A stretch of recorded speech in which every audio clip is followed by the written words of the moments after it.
Okay? Father, we just thank you for what you're doing here already, and we need to stay in the flow of your Spirit. Lord, whatever you want to do here, it's up to you. Get it done. In Jesus' name. Amen. Well, the reveal. You know what the reveal is, right? The reveal is when something gets broken open and you get to see what's there. Okay? And this has just been something God's been stirring up. Now let's just connect again. We are finishing up Adar. Okay? This is the last week for Adar 2, and then next week we're going to celebrate first fruits for the new month, the month of Nisan or Aviv. It's the first in the biblical cycle, okay? And that's a packed month with, you've got Passover in that, you've got first fruits, you've got the feast going on, you've got, of course, the crucifixion, resurrection, all this stuff happens, but it is also the month when Israel crosses over not just the Red Sea, but all over the Jordan into the Promised Land. There's all this. It's just an intense month of leaning into what God has, okay? So we're going to get there, but this then, the 12th month is always important because how you end often determines how you start. You need to end well so you can start well, yeah? Because you're not heading off to glory yet. Most of you, anyway. Okay? Oh, nobody laughed at that. Okay. Some of you look like you have. Anyway, okay. Poor guy back there, he's totally crashed. Anyway, I think it's good. So, why do I have this picture then, right? Because it's Esther, it's about Purim and all that kind of thing, and I just want to connect in again. For those of you who weren't here last week, I would really encourage you to watch the whole thing was amazing with Jim and Helen, but the first section felt very important because it's about spiritual fatherhood and spiritual motherhood. And that is in me in a way that we have got to be calling it up. And, you may not be able to teach or preach or do other things, but you can father or mother, and you can be a good spiritual son and daughter. And that dynamic is just hugely important. So we pulled that out of Esther and Mordecai and just kind of saw how he moved into that role and how he acted on it. And then the heart of the father, though, is what I keep drawing out, that it's not the old thing that we thought about, the authoritarian father. Do so because I said so. It's a different mode where we're for you without having to control you. We can advise you without having to condemn, okay? It's calling up something different. And I use this out of 1 Corinthians 4. This is the Passion Translation. There are a lot of people around who can't wait to tell you what you've done wrong. But there aren't many fathers willing to take the time and effort to help you grow up. And so we're calling up that kind of heart, and it really requires an ability to listen. It requires a different kind of patience, and it requires that you get out of your own agenda for that person. And you just call up God's agenda for that person. And that's one of the most difficult things. Okay? Monkey see, monkey do is the way it is. Well, that's the way I was. Okay. Proverbs says, raise up a child in the way that he should go. Not necessarily in the way that you went. You get this? There's an individualized aspect to that. Okay. And then I want to just touch on this, though, because we're a carrier model. Of course, I got to get a carrier picture. This is actually a farewell. But this quote from Tim Sheets, this was back in 2008, I think I heard this. Most of the mistakes I've made in leadership happened when I was a general and I should have been a father. Or when I was a father and I should have been a general. Do you get, there's this interesting tension that we're going to have to walk in. It's always about the father heart, but you remember that it's to raise then men and women up so that they are armed and dangerous for good, for the kingdom. And there's times, frankly, it's just, you got to make sure we're clear. This isn't about a therapeutic model, okay? It's just you and Jesus. Well, that's part of it, but then, okay, and then where is he going and what do you have to do? Well, me and Jesus, we just sit around the house all day. Okay, I suspect he's got a few other things to do. So maybe you need to read a little bit more of the word and let that stir up in you. Yeah? Yeah. But I have never forgotten that one quote. He just said it real quickly and it's like, okay, oof. because it brings in that thing of what we are trying to embody here. The heart of the Father to be for you, to encourage you, to get you what you need so you can be about your agenda. But the general aspect is about making you aware there's a war on. And we need you in the fight. Specifically, wherever you are. You don't have to be in my fight per se, although we need you to be helping with that. But you need to be engaged in what God's doing out there. Yeah? Okay. So I do all that, and I try to track with what God is doing. But then again, he is Jehovah, right? My favorite picture for him often is the Lion of the tribe of Judah. Just one of those, just kind of like, okay. But the reality is, I serve Jehovah, but I serve Jehovah sneaky. And this picture kind of embodies a lot of times how I experience him. Sometimes he's just incredibly playful and funny. He was doing it with me later this afternoon. I was complaining about not sure how certain things were going to roll out tonight. And he was just having fun. I said, Lord, I don't want to be seen, that I'm like a loon, and and his response back is, too late. But then he said this, you're my loon on the loom. Wow. And I'm making a tapestry. And I went, wow. What was that? Anyway, okay. The conversation with God, if you'll give him the chance to be who he is, and take the time to engage and be still and not just talk, but to listen and then let him show you. So often, because I'm very visual, he will take me into a scene and show me something and then begin to speak about it, right? And so Jehovah Sneaky struck in again this week. And, you're probably sick and tired of hearing about the well. So somebody who's not heard this before, 8 years ago, he took me into a scene in prayer at a well, and it was just him and me. And then he began to speak to me that the well was like me, and the water was the Spirit. And he just began to do lesson after lesson after lesson. And he went back to it again this week. Now, again, Jehovah Sneaky, I'm just there with him. And I'm like, okay, we're back at the well again. So, and are you okay if I just read some of this conversation? Okay.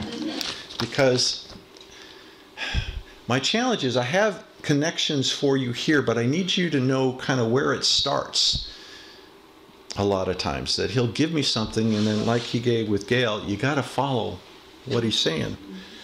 So I just write to him what I'm doing, so I have some record over it. And I see the top of the well wall. There is ground rock dust and a bit of mortar on top, not from neglect. It's just what you'd find over time on a rock well wall. I run my hand over it and feel the texture, and I turn my hand over, and there's a whole layer of this that is attached to my hand. You know what I'm talking about, right? Some of it's quite fine, and some of it tiny pebbles. I ask, is there something that I'm to know from this? I see you, Jesus. You're on the other side of the well, looking and smiling at me. I have no idea what you might want to say about this or where this is going. So I'm just going to tell you, I hear him start the first few words, and then I'm typing, and all I do is I write what I hear. He imprints by the Spirit. It's got to get translated up, and then I write. So this is what I heard. Stop trying so hard to get into my head, and let me get you out of yours.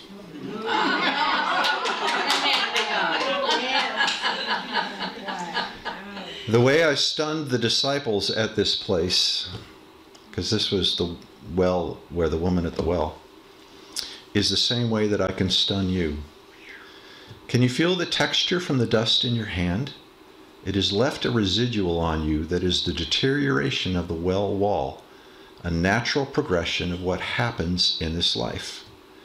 The source of the well will never stop, but this current container will go through deterioration until the time when the new is in place forever. Did you like the feel of that on your hand? Yes, Jesus. I don't know why, but somehow I like the contact with the physical. I like to feel the realness of it, that it isn't some Teflon-coated perfection thing. It's the normal wear and tear and age of the thing. Yes. And this is why it is so important for you to return here to remember that the dust and the grit and the wear of the wall is how you must always present yourself. Does it worry you, this disintegration? No, it's just normal. It's what you'd expect. Yes. So why is it that some spend so very much time trying to clean up the exterior so that it presents a certain way? You can focus on the presentation or you can focus upon the filling. I do not need you to manage your image. I need you only to attend to the fullness of the well. And then I'm saying there's something about this dust in my hands. It feels good to have it in my hands. Why is that? And I heard him say, because you're becoming more comfortable with being broken than appearing to be perfect before others. Many will not understand this and assume that you trying to get compliments or something else. You know that it's not. I like this dusty look on you. I like the brokenness. I like the grit on the top of the well. I like the full humanity that it brings. Now, shake my hand so that it transfers onto my hand as well. So it is that you need not wash your hands of your brokenness before you engage another. Some of that should transfer so that they too can know what it is to move in this way and that they need not fear their own brokenness. You getting? I mean, he went on more. He gave me instructions actually in terms of in the prison because I was going in and I was asking him out of this conversation what to do now. And he said, take the dust on your hands into the prison. Let it transfer to every man there. Remind them of who they are and that I meet them at the well of my spirit and presence no matter where they are and what they are doing.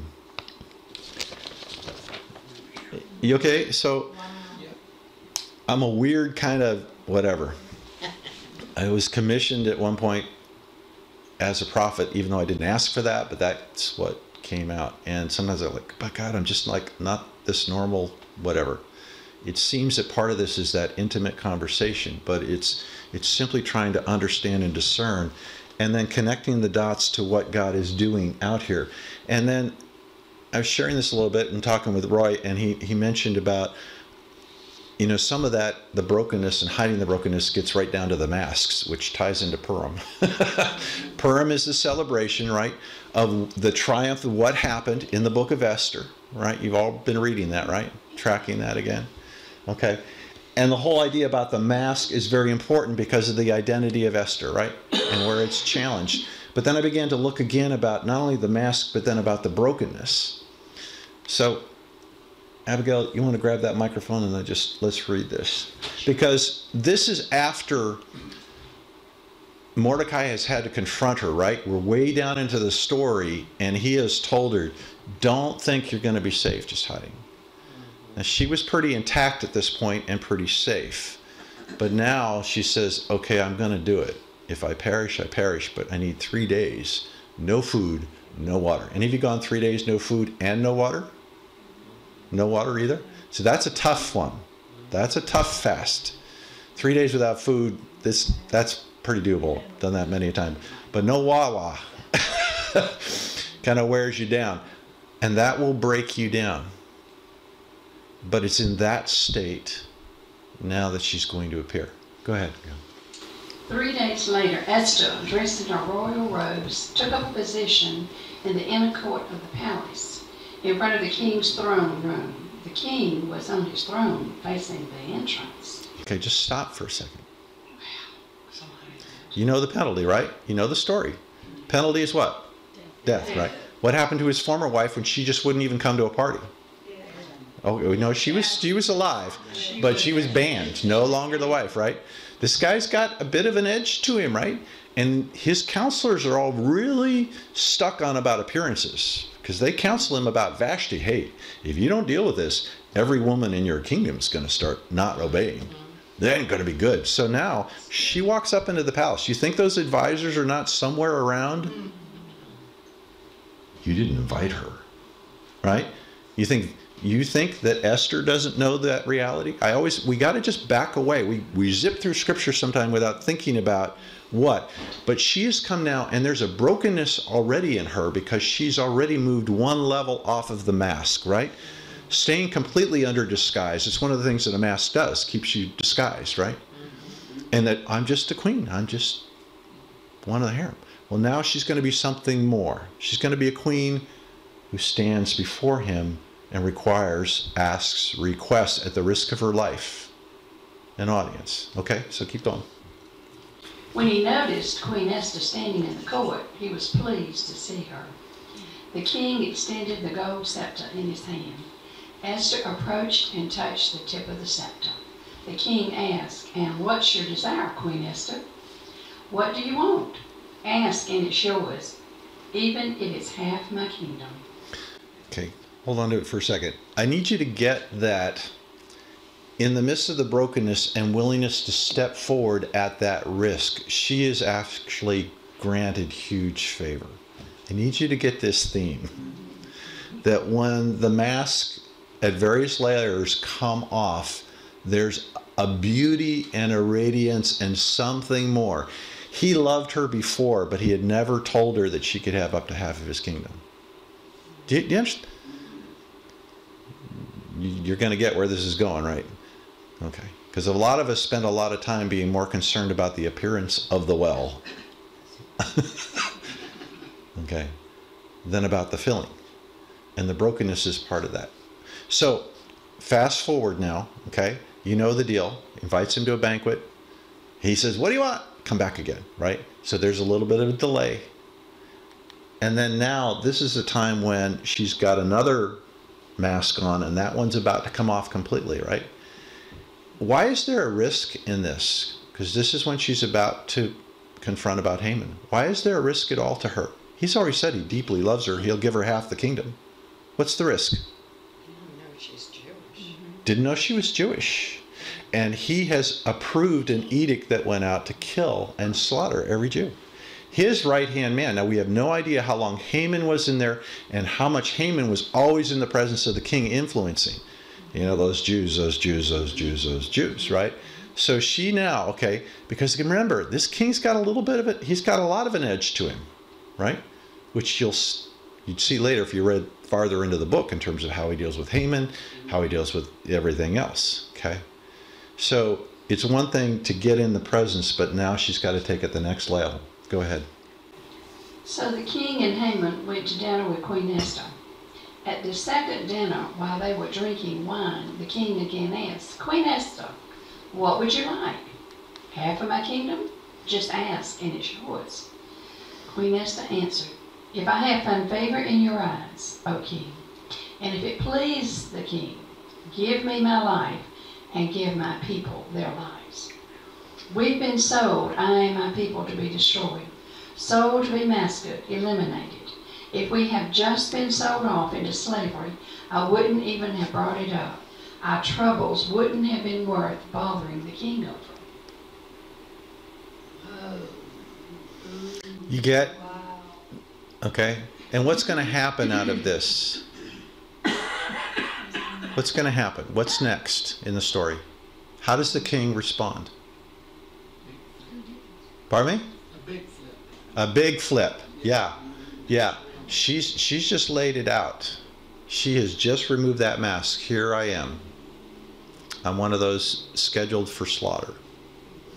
And the king could just say, "You know, love you, but I got a whole house full of women.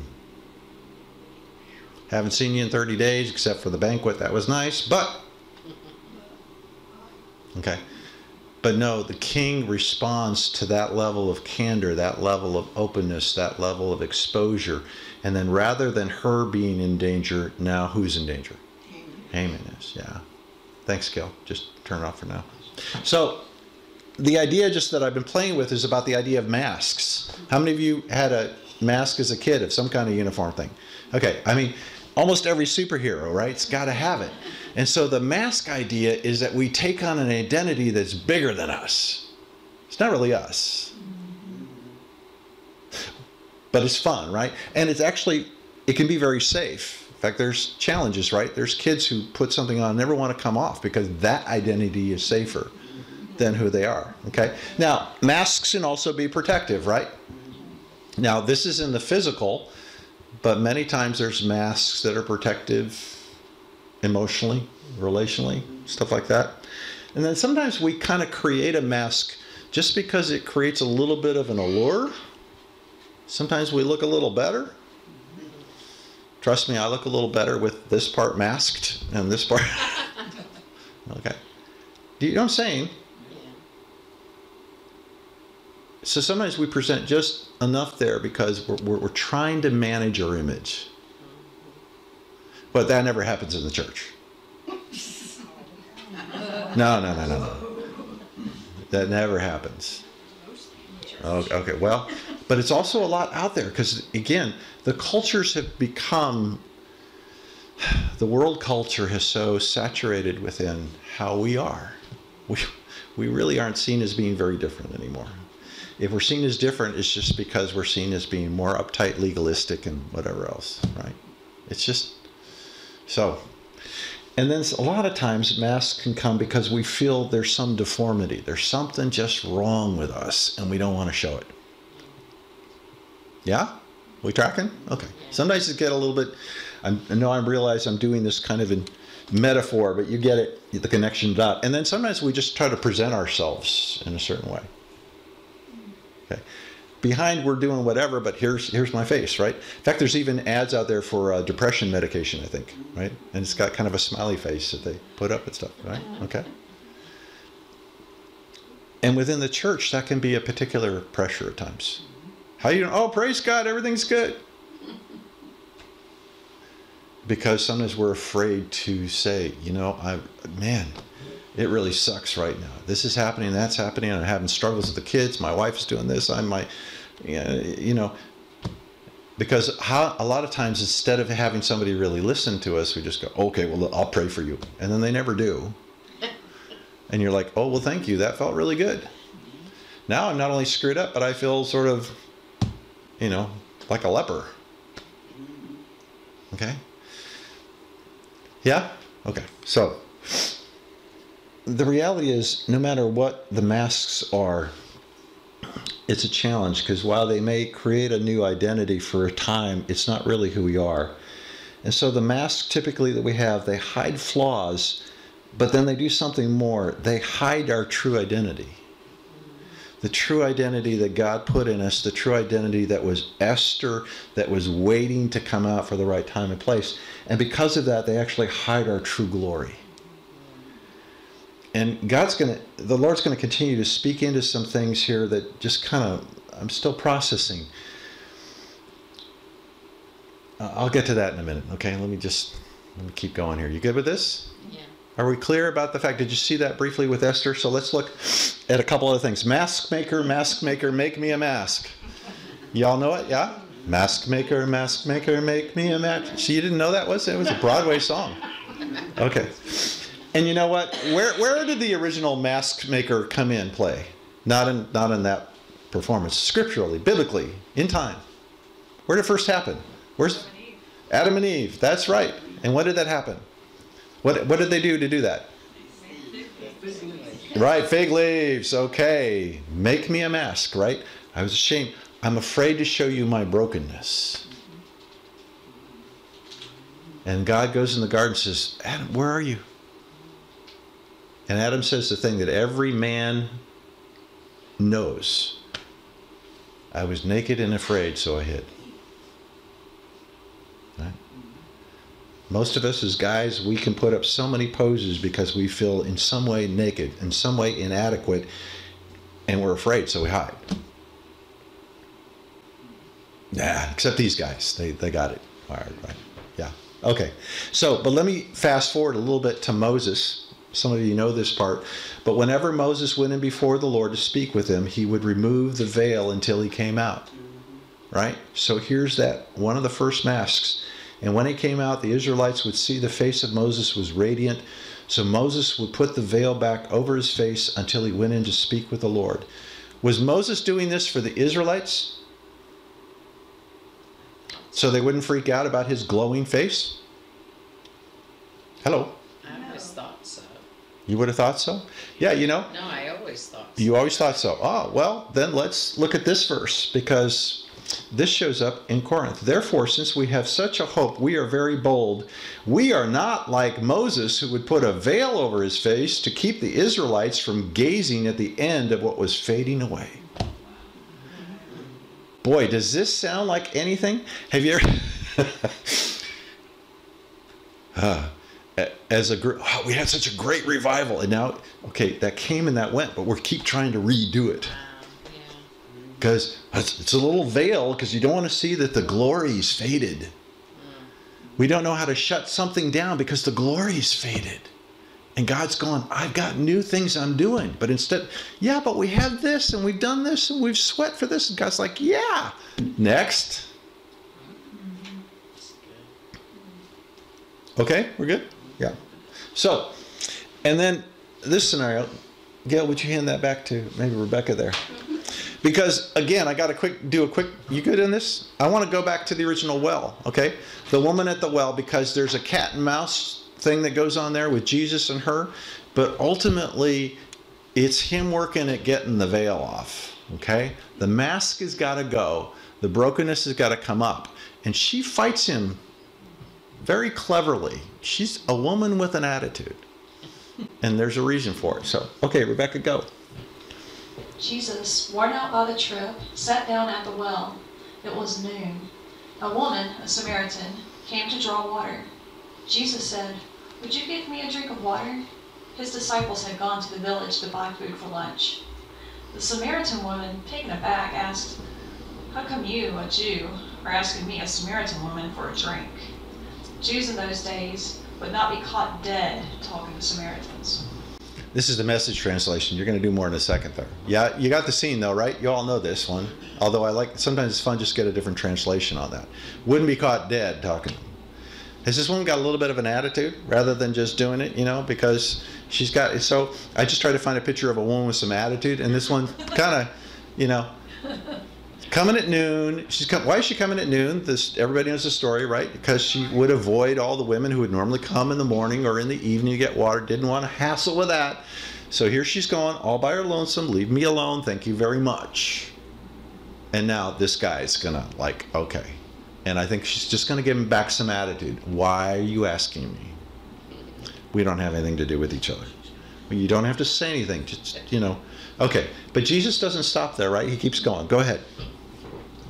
Jesus answered, "If you knew the generosity of God and who I am, you would be asking me for a drink, and I would give you fresh, living water." Okay, the hook is out now, right? He's going to, okay, I see that mask. I see all that bravado. I see the fact that, you know, remember the Jews really looked down on the Samaritans. Huge racial problem, bottom line. You think racism? Think it extreme in this case. Like would not. Think back to the old days, segregation down here, separate drinking fountains, okay? Would not eat something that had been put in a dish by a Samaritan, right? Just that far removed, okay? But now listen to this. If you understood the generosity of God and who I am, he's coming over that. He's coming past. Okay, I hear your attitude. He's just going to keep going. He's going to be reaching in now, because all that attitude's coming out of a great deal of brokenness, not just with the Jew and the Samaritan thing, but in the relational thing, because she's had a whole history of issues with men. And now you're not only a guy, but you're a Jew. Oh, it's a double bonus thing here. Okay, keep going. The woman said, "Sir, you don't even have a bucket to draw with, and this well is deep. How are you going to get this living water?" Jesus said, "Everyone who drinks this water will get thirsty again and again. Anyone who drinks the water I give will never thirst, not ever. The water I give will be an artesian spring within it, gushing fountains of endless life." Can you see her now? She's coming from this attitude, and now he's got her kind of like, okay. It's always the grace that leads, right? And I love Jesus just like, he doesn't just beat her about the head or something. Right? It doesn't just pop her. I know about your life, woman. Can't keep a man. You know, I mean, any number of. Instead, he's just like, come on. And so he's just pulling on her. Keep going. The woman said, "Sir, give me this water so I won't ever get thirsty. Won't ever have to come back to this well again." I love that last line. So I don't ever come back to this well again. Because frankly, coming to this well is always risky. Because I have to come out of my little enclave and I show up here and it's just I don't need that again, right? I just need you to, I love that line because a lot of times I think we can even be that way. Lord, I don't want to have to go back to the well again. Don't have me go back there again. So can you just do it here? Okay, we get this, right? Okay, keep going. He said, "Go, call your husband and then come back." "I have no husband," she said. That's nicely put.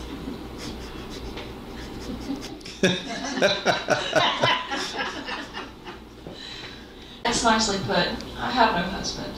You've had 5 husbands, and the man you're living with now isn't even your husband. You spoke the truth there, sure enough. I need you to see that he has pulled off the mask. But rather than make her feel badly about the brokenness, he's congratulating her for being honest. Or she could have just said, you know, it's really none of your business. Or, you know, I don't want to call him. I don't want to bother him. She could have just blown it off. How many times do we get a direct question from somebody or from God and we kind of blow it off? He's loving the fact that she's engaging him, and not only that, that she just kind of twisted it around a little bit there.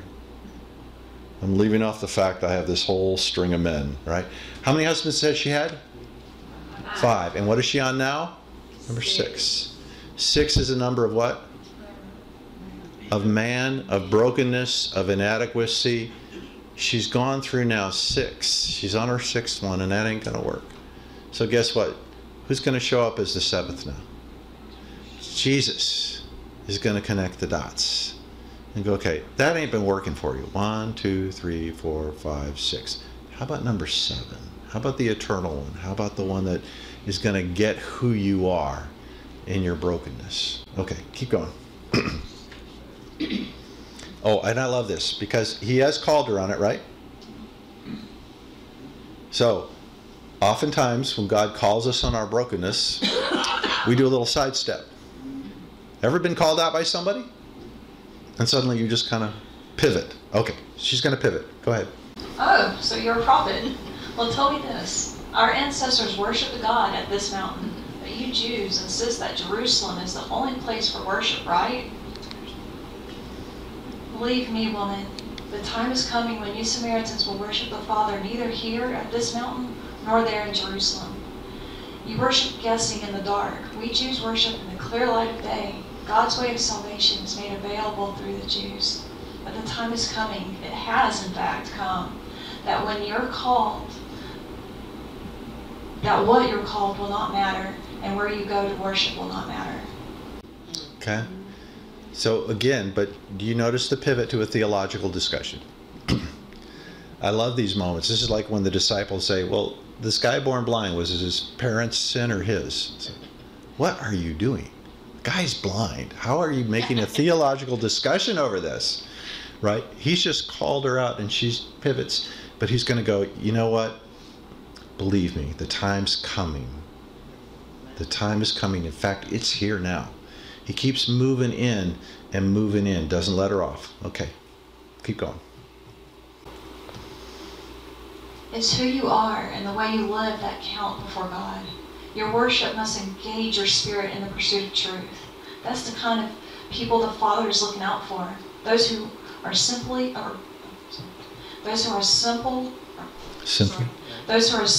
and honestly themselves before Him in their worship. Do you hear that? Simply and honestly who they are. Okay, you're seeing the transparency required, right? Spirit and truth. Okay, one more line here. One more. God is sheer being itself, spirit. Those who worship Him must do it out of their very being, their spirits, their true selves in adoration. Is this pretty demanding? I mean, when you think about it for you, how much of you do you really bring in contact with God? Well, he knows everything, so it's all. Yeah? No? I mean, come on. How much do you try to clean up your act before, or how much do you keep certain things in the back there that you'd really rather not address? Okay. I mean, I'm working on that, okay? But he keeps coming to me, and I'm getting more and more comfortable with my brokenness. First, it's got to happen with him, and then it happens with other people. Because frankly, again, the world looks at most of the church, and it's just not that attractive. And you know what? Right now, this generation has a nose for inauthenticity, lack of authenticity. They just can smell it. And they just think you're going to sell them something. So you got to engage them with that other kind of deep father heart that's for them, that sees it, that can pull out the mask on them, but not condemn them. Because but it hasn't happened here first. You can't traffic in it. You can't move in what you haven't incorporated here. Okay, so this next story, right? This is a different gospel, but you know this one about 2 men went up to the temple to pray, one a Pharisee, the other a tax man. The Pharisee posed and prayed like this: "Oh God, I thank you that I'm not like other people, robbers, crooks, adulterers, or heaven forbid like this tax man. I fast twice a week and I tithe on all my income." This guy got a little bit of an attitude. Again, I tried to find a picture with a pretty good attitude. Okay. "Oh Lord, we pray for those awful sinners down there, and homeless and in prison and up on Capitol Hill." And sorry, you know what? Listen, right? Okay. Contrast, and then with this one. Meanwhile, the tax man, slumped in the shadows, his face in his hands, not daring to look up, said, "God, give mercy. Forgive me, a sinner." No mask, just the brokenness, right? Jesus commented, "This tax man, not the other, went home made right with God." If you walk around with your nose in the air, you're going to end up flat on your face. But if you're content to be simply yourself, you will become more than yourself. Am I talking too much? You getting this? Am I just saying the same thing too many times? Okay. So let's just look at this, the 2 men then, because what I see here is really a pretty good picture of what we saw in the prodigal. We touched him last week, right? And when he comes back, this is because, again, he has had to go through enough trauma where his mask of arrogance, of asking the dad for his inheritance before his dad was dead, and we mentioned that's like saying, "I wish you were dead." And so he's had to come back around. Dan, could you read this, please? There you go. That brought him to his senses. He said, "All those farm hands working for my father sit down to 3 meals a day, and here I am starving to death. I'm going back to my father. I'll say to him, 'Father, I've sinned against God. I've sinned before you. I don't deserve to be called your son. Take me on as a hired hand.' He got right up and went home to his father." Okay. The brokenness, the mask is off. In fact, he's even lost deeper. He's lost his identity, right? He's lost his deeper identity. It's going to have to be restored. Keep going, please. When he was still a long way off, his father saw him, his heart pounding. He ran out, embraced him, and kissed him. The son started his speech. "Father, I've sinned against God. I've sinned before you. I don't deserve to be called your son ever again." But the father wasn't listening. He was calling to the servants. Sorry, I want to just stop there because I like this picture. You see, when we come in brokenness, there is, I believe, a kind of vulnerability in God's heart that just, do you understand? He is a fierce and holy God. We cannot. But when in the face of true brokenness who calls to him, it pulls this part of who he is to us. Yes? Do you get? Okay. That you can't access in the same way without the brokenness. Quick, bring a clean set of clothes and dress him. Put the family ring on his finger and sandals on his feet. And get a grain-fed heifer and roast it. We're going to feast. We're going to have a wonderful time. My son is here, given up for dead and now alive, given up for lost and now found.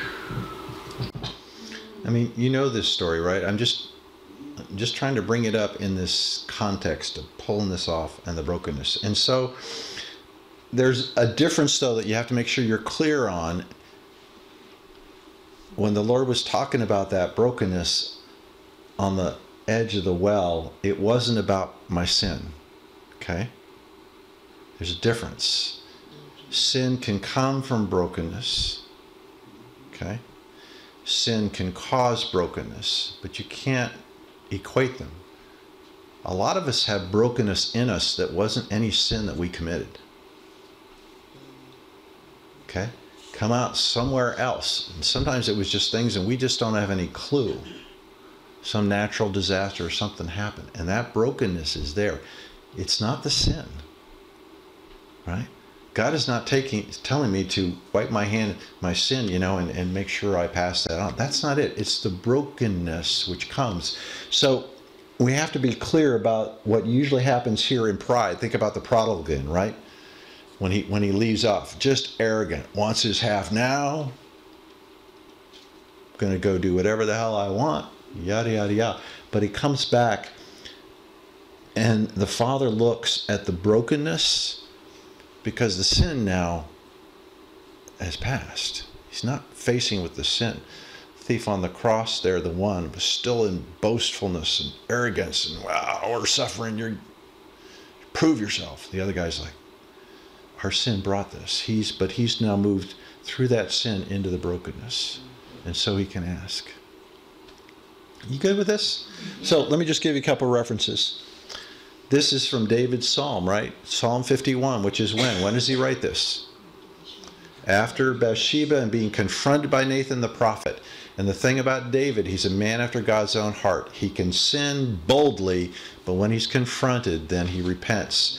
For you do not desire sacrifice, or else I would give it. You do not delight in burnt offering. The sacrifices of God are a broken spirit, a broken and contrite heart. These, O God, you will not despise. And then how about this one? Psalm 34. The Lord is close to the brokenhearted and saves those who are crushed in spirit. How many of you need more salvation? Right? You were saved, you're being saved, and you will be saved, right? Bigger, longer theological discussion on that. All your sins have been paid for, but there's still a process of you being restored and redeemed. And that will go on so far, but then ultimately the rest of it's got to happen with the new heaven and the new earth. But that same connection to God and moving in that awareness of the brokenness. And so I found this picture because it's kind of like, okay, that's sort of me, right? That grit and grime on the top, that brokenness is kind of almost that disintegration. 2 Corinthians 12. This is Paul calling out to the Father because he's had this affliction, this thing, this thorn in the flesh. But God said to me, my grace is sufficient for you, for my power is made perfect in weakness. Therefore I will boast all the more gladly about my weakness, so that Christ's power may rest on me. For when I am weak, then I am strong. You know this, right? Okay.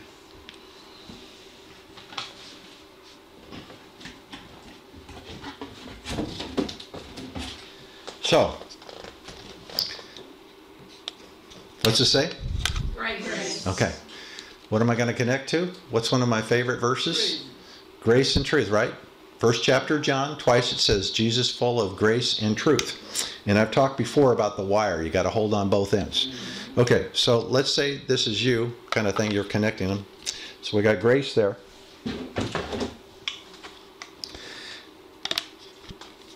I got truth, right? How much water can you push through this thing? What's the flow on this thing? A lot, right? Yeah, you could push a whole lot of volume through that. And you know what's interesting is that you've got to have it matching on both sides. So let's just say, though, you're not so good about being in touch with your brokenness. Because it's grace and truth that's going to let you flow in the power of God to really be manifest. Are we clear on that? Because Jesus was full of these, so it just flowed through him. Meet a lot of people who can be filled with a whole lot of grace, but they seem to have a pretty sketchy relationship with truth. Okay? Especially about themselves and being honest about what a mess they still are, right? Redeemed, loved, all that, yes. But instead, all you get is this kind of mask all the time. You know? And it doesn't draw your heart. Now, you can't have people that are like, oh, wait a minute. Grace will not let go of me. Okay. Right? Where there's very little connection here. Oh, everything's awful. Everything's okay. Or they can also be very full of what they think is their truth. I don't really need grace. I got it wired. Okay? But here's what I find most often. There's grace. Anybody read this? Selective truth. Selective truth. Now we got a problem. But let's go ahead and connect them.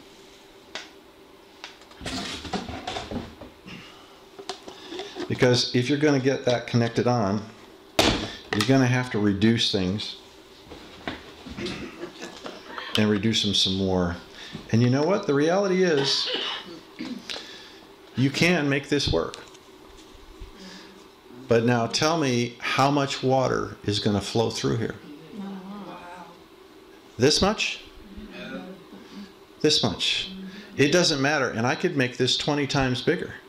I could have all the grace coming at me. But if I'm living in a selective truth, it constricts what can flow through me. You getting this? Or it could put enough pressure to break that. Yeah, but then it's not.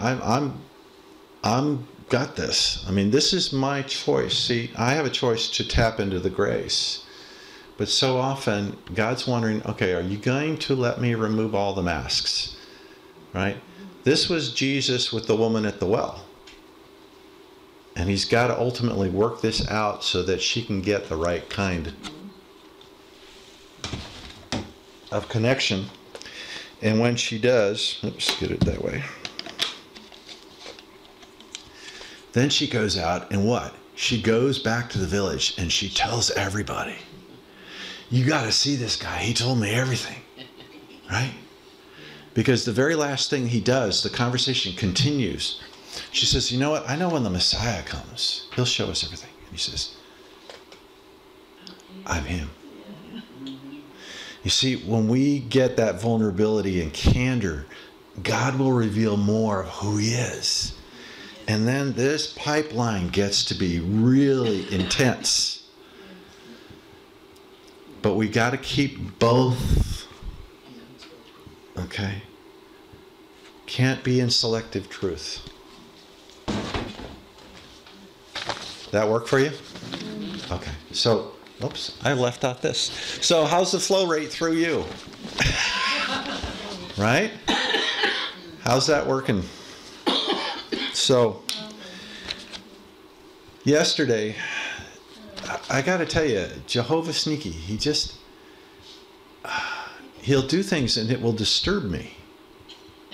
He'll start doing something. I'm going, what are you? Anyway, this was one of those. So this is yesterday morning. I see you at the well again, still rubbing your hand on top of it, more grit and rock dust. But rather than whisk it out, away, you whisk it into the well water. Why would you do that? Now remember, the well water from his teaching to me is about the Spirit. And I'm like, why would you contaminate the water with my brokenness? I don't understand. This is what he said. That which falls into my spirit is not lost. The fact that you allow this brokenness to remain on top and visible is an offering to me. And I absorb it into my spirit. My power is made perfect in weakness.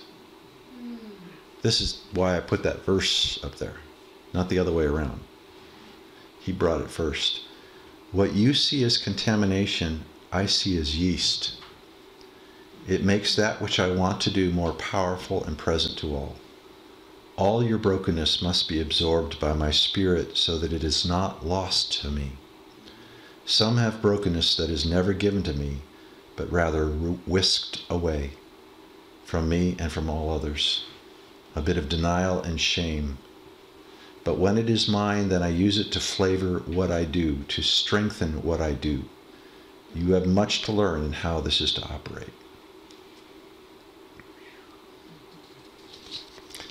And then I say, Father, there's something that still bothers me when I see you do this. I feel like no one would want to drink of this water when that stuff is in it. It seems like it makes it unappealing, something polluted and to be avoided. What I heard. Indeed, that is how most would see it and how they would turn away from the power of my Spirit that is found moving in another. They think that the brokenness contaminates what they could receive from someone who is honest about it. But you know that this is not the case. In fact, without the brokenness, there is little that my Spirit can do through a man or a woman, for they are not worshiping me in spirit and in truth. And then this final part of this one, he says, I have called you to keep your brokenness front and center so that my glory can take center stage. This way you will not manipulate, but you will simply open your heart and release what is there. Are you... Okay. Where's all this coming from?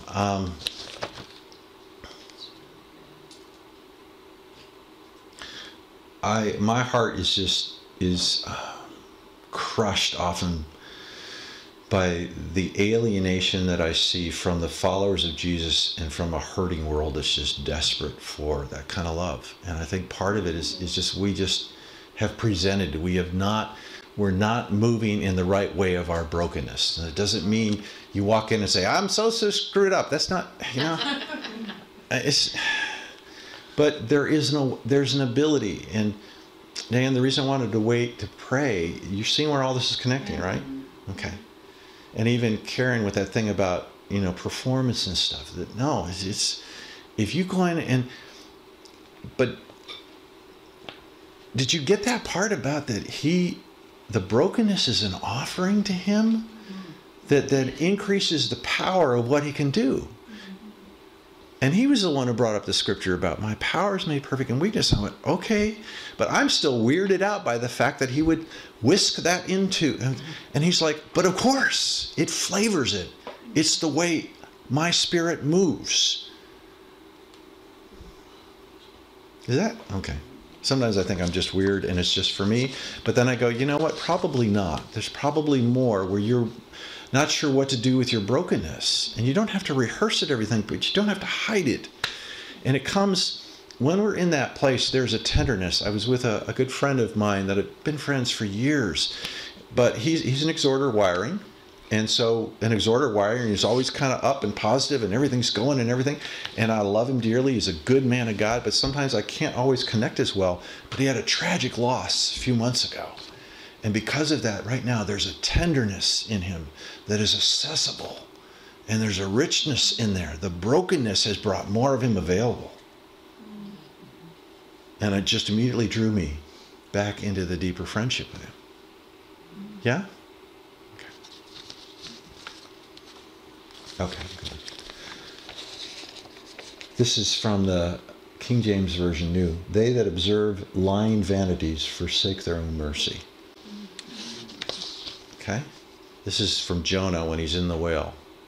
Others, it said those who worship worthless idols forfeit the grace that would be theirs. But this translation is closer to the Hebrew. They that observe lying vanities. A mask is a lying vanity. And I was talking to the guys inside in the prison. We had just fewer guys, so it was great. We only had like 10, so we did a discussion. And we talked about some of these things. I said, guys, you got to understand, I am generally more comfortable here with you than I am in a church sanctuary. And it's not because those are bad people, but there's a cultural expectation that you got to dress a certain way and be a certain way and so forth. And I don't want to do that anymore. I can't do that anymore. I need to be where I can be just who I am. And in here, we all know we're broken. We all know we've screwed up. And there's just no denying it. Just the fact I ain't wearing one of those jumpsuits that's the only difference right here, okay? So, here's another picture for you. Therefore, since we have such a hope, we are very bold, and we all who with unveiled faces, say unveiled, contemplate the Lord's glory. You can't, with a mask, fully reflect, fully contemplate the Lord's glory. It's got to come off. The brokenness is part of what draws him to us. Contemplate the Lord's glory. We are being transformed into his image with ever increasing glory, which comes from the Lord who is the Spirit. So just unveil, unveil, unveil, another layer, another layer, another layer. Lord, I'm giving you all it out. Yeah, I got 3 more layers here, and beneath that there's about 5,000 more. But we'll do with the top 3 today. Okay? And when you do that in that brokenness, when you go down in there and you're so aware, oh Lord, it shifts. I love being in the prison every week because it just reminds me, hey, heartbeat, one wrong decision, wrong place. Man, oh man, you know. There was more that he brought today, and some of it I'm just not even sure how to process. But I will tell you that he showed up as the lion. And he stuck his face into the well water and brought it out like this. And then started leaping around. And I'm like, what are you doing?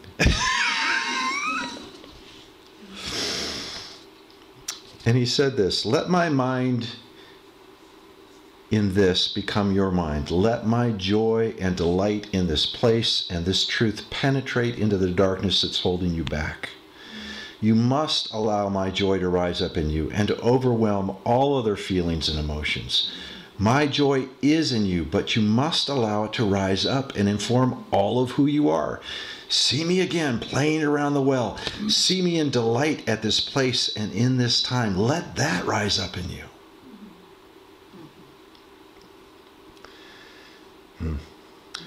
And then when I was trying to understand the delight, he said this. The father in the prodigal story took delight in his son's brokenness. He took delight because then his strength and riches could meet his son in the place of need. To restore the right covering, the right sandals, the right authority, these were a joy for him to give to his son, but the son had to return in brokenness to receive them. He had to be exhausted of doing it his way. He had to see just how bankrupt he was. The brokenness is the access point. It is the way through to the fullness of who I am and what I carry. I take it in with delight. That's the brokenness, because then I am free to release what I have for you.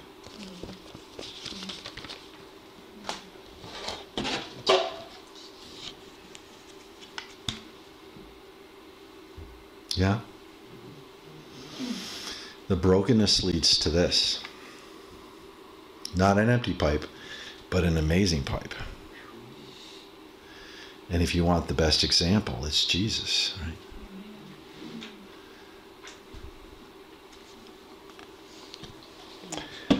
Who set aside it all, took the brokenness. Is this helpful? Will you let him work with your brokenness? And you got to understand, your brokenness is a joy to him, not because he wants you all fractured, but because it gives him the opportunity then to give into that. And it gives him the opportunity to move through you with other people. In that vulnerability, in that candor, in that awareness that, okay, that's your issue. Mine are this, this, and this. And the degree to which we get that, I don't know, it gives us a freedom. We don't judge. because we know, okay? And we're not celebrating the fact that we're screwed up. We're just not worried about it. And I'm not all that as worried about you being screwed up because, it's the same grace. So if I can make it available to you.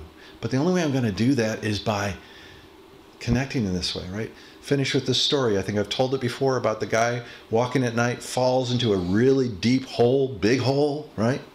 Scrambling, can't get out. Yelling, somebody help me, Guy walks by, can you help me? Guy's a doctor. Pulls out a prescription pad, writes a prescription. You ought to feel better later. Walks on. Okay, that was big help. Somebody else comes by. Oh, can you help me? Oh, it's a pastor. Oh, good. Oh, you can help me? Oh, okay. I think you need to seek God. Writes out a prayer, throws it down the hole, walks on, right? Finally, another guy comes by. He knows this guy. It's Joe. Joe, it's me. Bill, can you help me? Sure. Jumps in the hole. What are you, an idiot? Now we're both stuck down here. He goes, yeah, but I've been down here before and I know the way out.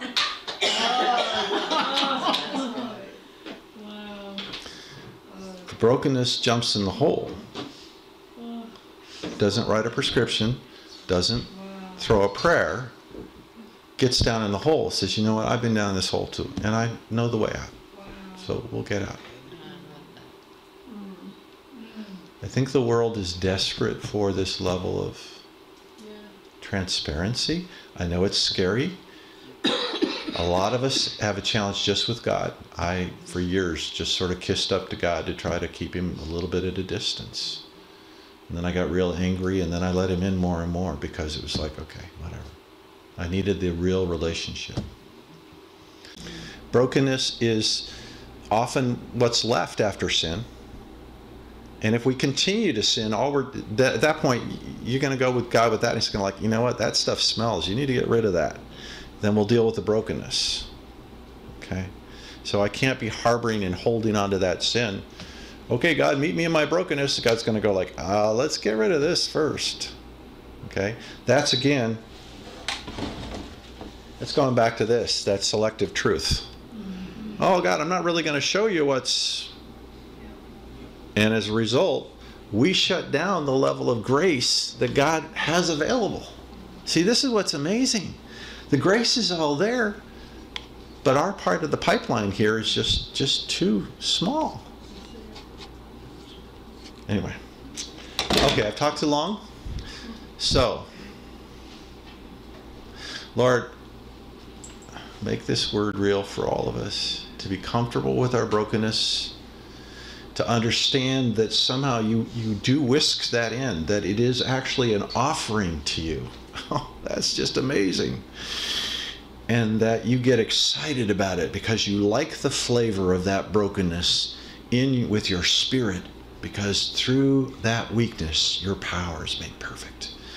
Lord, we need it. Have mercy. Show us where we're broken. Help us remove the veil so we can behold the full glory and be constantly transformed into the likeness of Jesus.